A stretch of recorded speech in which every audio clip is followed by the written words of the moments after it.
G'day, my name is Peter Ridd. I'm the Head of Physics in the School of Engineering and Physical Sciences at James Cook University. I want to talk about the assessment system in Queensland. Queensland has an almost unique assessment system, totally different to every other state and virtually every other jurisdiction around the world. It's unique in the sense that the assessment system doesn't use marks, it uses letter grades right the way through. It's a very interesting system and it has significant problems, not least of which is that it's extremely time consuming to implement, and it's doubtful whether anybody really understands how it works. Certainly the Queensland Studies Authorities who have developed the system, you can get different answers about various aspects of it from different people. It seems to have been a brainchild of some various university academics who, to be a little bit rude perhaps, seem to almost enjoy experimenting with our children. I have great reservations about it, and I'll explain why now. So this is how the old system used to work. Typically you'd have some sort of exam, maybe 55 out of 70 for a particular student. Assignment might be worth 10 out of 15, a practical 6 out of 15. Total mark, just add them up and you get 71 out of 100. You then list all the students that you have in your class, so Fred, Sheila, Chris, etc., and they get various results.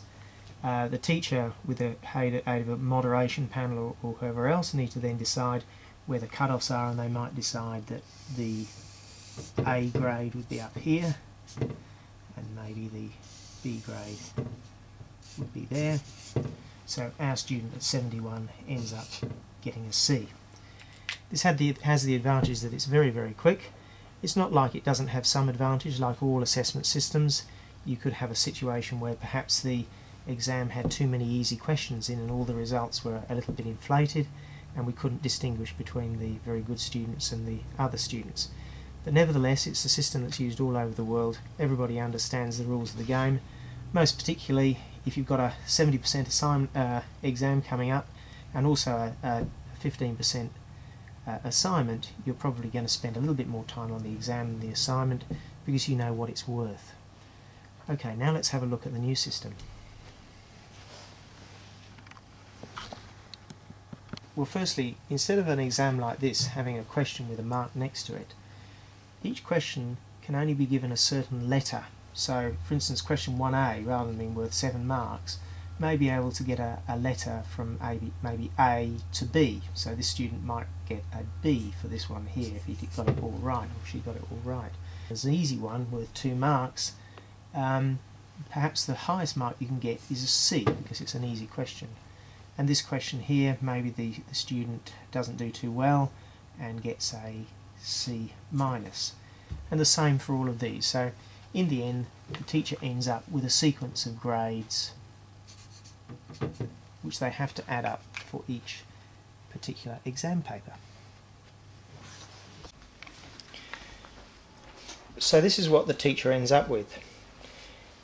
We have the extended response tasks and the exams and another exam and an experimental investigation, and this would be for first semester, second semester, third semester, fourth semester.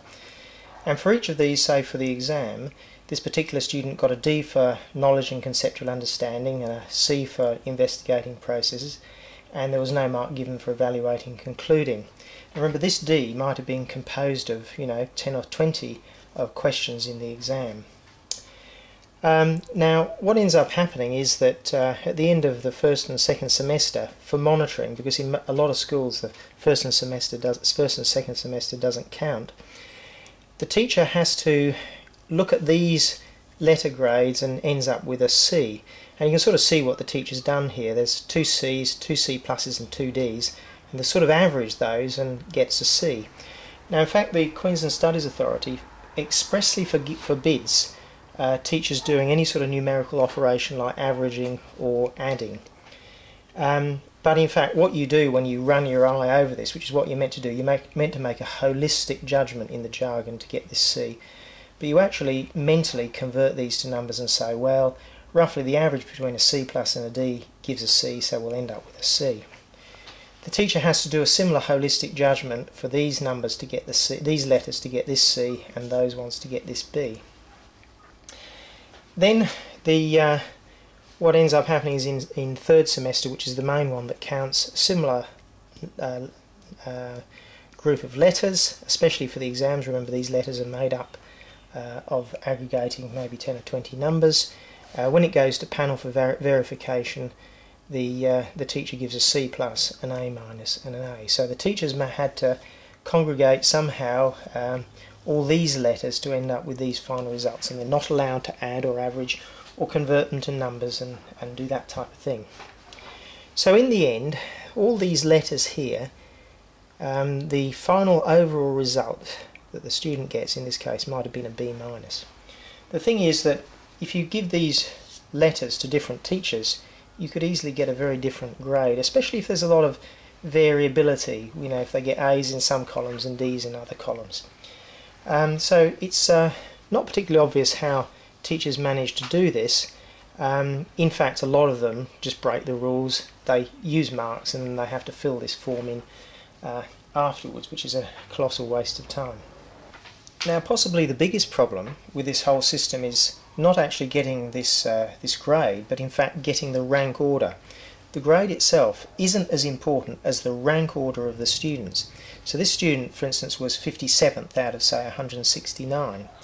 Now this is a very difficult thing to do because the teacher has 169 of these matrices, and from that they're meant to get a rank order. It's completely unclear to me how the teachers do it, though I know quite a lot of them actually just convert these all to numbers, and they do that.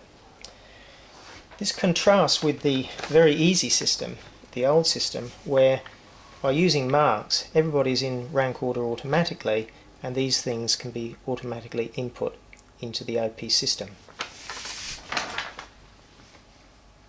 So there you can see how complex the new system is. Teachers really do find it difficult to implement this system.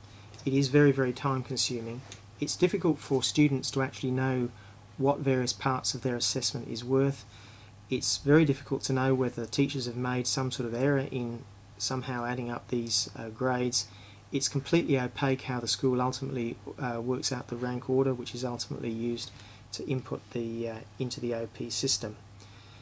Now, I believe that this system needs to be looked at greatly.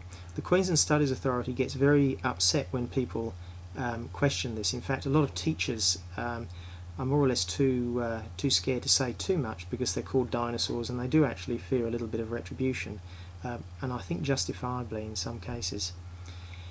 The QSA, the Queensland Studies Authority, does need to justify this system. The literature that supposedly supports this that I've looked at seems to be very weak, and I can't really understand why we've gone to a system that doesn't seem to offer any significant advantages, takes an extremely large amount of time to implement, and has dubious accuracy and repeatability. So what can be done about this? Well, actually quite a lot, because there are a lot of teachers and a lot of parents who are not too happy with this system. Up to now it's been difficult as individuals to actually do a great deal about it. I've been running a sequence of meetings, one in Cairns and one in Townsville, to discuss this with teachers and parents. But we're going to have a big meeting at the Mansfield Tavern at 2 o'clock on the 16th of June. We're hoping to get a good show out of people, so if you want to be counted on this, now's the time to make your feelings felt. Come along, just show that you support a little bit of change here, and I think we can actually come back to some more reasonable system of assessment in this state. Thanks very much. Hope to see you there.